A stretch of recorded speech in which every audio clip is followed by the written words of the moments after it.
Ah, Chicago, Illinois, my kind of town.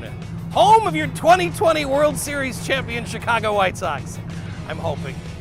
It's the city of broad shoulders, and for a long time it was a city that didn't have any breweries. That changed in 1988 when Goose Island hit the scene. Let's learn more about Goose Island on this very special episode of Brewed. Holy cow, we're in heaven. Check this out. What are they making today? You know? Can you tell what they're brewing right now? I'm not. Let me smell the air. Yeah, can you?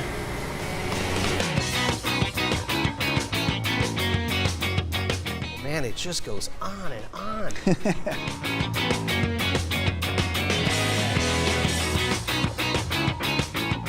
We're here in Goose Island, the production facility, the brewery. It's also a tap room now, right? Sure is. This is Tim. Tim's going to show us around the place.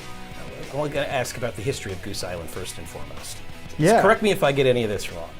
The guy that founds the brewery goes over to England, has a great time at a brew pub over there, I think called like the White Horse. The White Horse was a pub that specialized in cask beer and really good food that paired that beer. He has no history in making beer. Correct. The guy has never owned or operated a restaurant, but he decides this pub culture in London is something I need to bring to Chicago. Yeah. So he opens up a brew pub in Lincoln Park in the late 80s. Yeah, and it was actually, Chicago had seen a 10-year dry spell of breweries. I think the last brewery closed in like the late 1970s and hadn't seen anything since. And See, I grew up here in the South Side, and I don't remember there ever being breweries in Chicago. No, exactly. There weren't any, Right. basically. Right, like Milwaukee still had breweries, but we had nothing here. Nothing. So then Goose Island becomes this brew pub, and he's making a beer that's kind of based on the beer that he liked in England, right? Yep. It was an ESB, Honkers, along with several other traditional styles.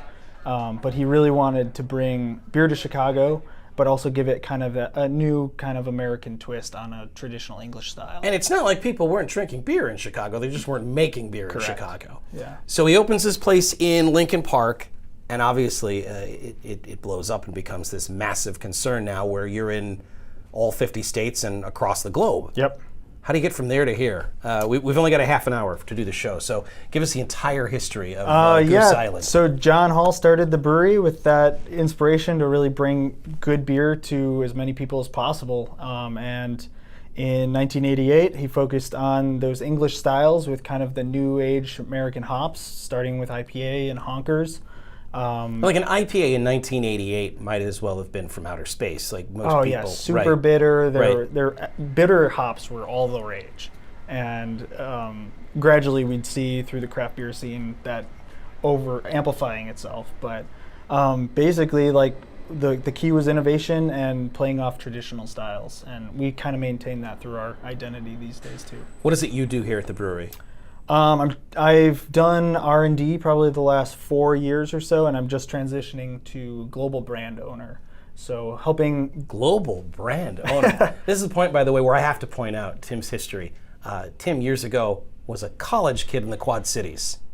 This is crazy to me. Yep. You start, you're going to Augie. Yep. You fall in love with beer after your 21st birthday, I'm assuming. Definitely. Walk me through that. How do you go from being at Augustana College to now this big shot here at Goose Island? Yeah, well, I mean, I guess it goes back to my parents taking me to Goose Island as a kid, and I never realized it was a brewery until I actually turned 21. Uh-huh. I actually just went there for their pub chips. They were phenomenal. Okay. But yeah, I was pre-med at Augie and did a medical internship in Australia. And so mom's thinking, my boy is going to be a doctor. Actually, they planted it. They gave me a little beer journal, and they were like, stop drinking Everclear and Sangria, go to Australia and taste good beer. And really? I did exactly what they said. I have to confess, Australia has good beer?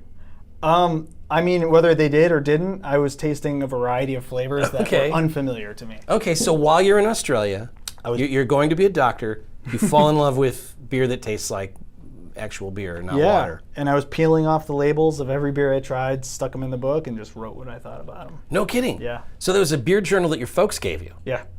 Okay, so... From Pier 1. Did it say beer journal or was it just a journal? Yeah, it said beer journal. No kidding. Yeah.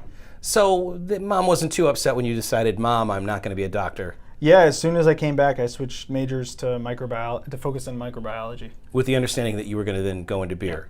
Yeah. Mm-hmm. So you get your degree from Augie. Yep. Was it hard getting out of there? No, it was like with all the beer that you were, It was actually like at Augie, I had my micro teacher, Dara, helped me get an internship with the local brewery, Great River Brewery. And so you start, your very first gig is at Great River in Davenport. Yeah, getting college credit, drinking beer. Wow, you've got it figured out, Tim. You then go from Great River to a brewery in Michigan. Yeah, New Holland Brewery. Yeah, they make really good beer there. They make awesome beer, and I think they're still one of my favorite breweries. They specialize in a variety of styles, but primarily the barrel aging. Right, yeah. And barrel aging is something we're going to be talking about a lot on this show. After all, we are at Goose Island. You go from New Holland to Goose Island. You started here when? In March of 2014. I mean, is that like getting called up to the majors? What does that feel like? Yeah, it was super exciting. Again, like Goose Island's when always... you applied for this gig, did you think you had a chance in hell of getting it? I was hopeful. Yeah. I was hopeful that my experience and everything I had learned would back it up, but Goose Island was always the benchmark for barrel aging, and that was my focus at the time. So barrel aging is what you're into. Yep. I mean, that's your specialty. Like Definitely. if I were to take a look at your resume, yeah, barrel aging would show I'd up hope a lot. you'd notice it. Right? And actually, your resume has been barrel aged, which I think is a smart Yep, move. yep, exactly. The resume has been left charred, burned, soaked in beer, getting a real like tobacco roasty note. Yeah, It's some fantastic, vanilla. right? Yeah. So here at Goose Island, you're doing research and development for a number of years. Yep. And that means you're the guy that gets to experiment? Yeah, it's basically taking the idea of certain beers and bringing them to fruition, whether it's my own, the rest of the team's, or something that comes from above, and basically finalizing a product to be handed off to the larger brew house here. What do you think Goose Island means beyond the Midwest and beyond like the Chicagoland area? Does Goose Island resonate in Sao Paulo like it does here? I think so. Again, like part of our global brand identity is bringing Chicago to other urban environments.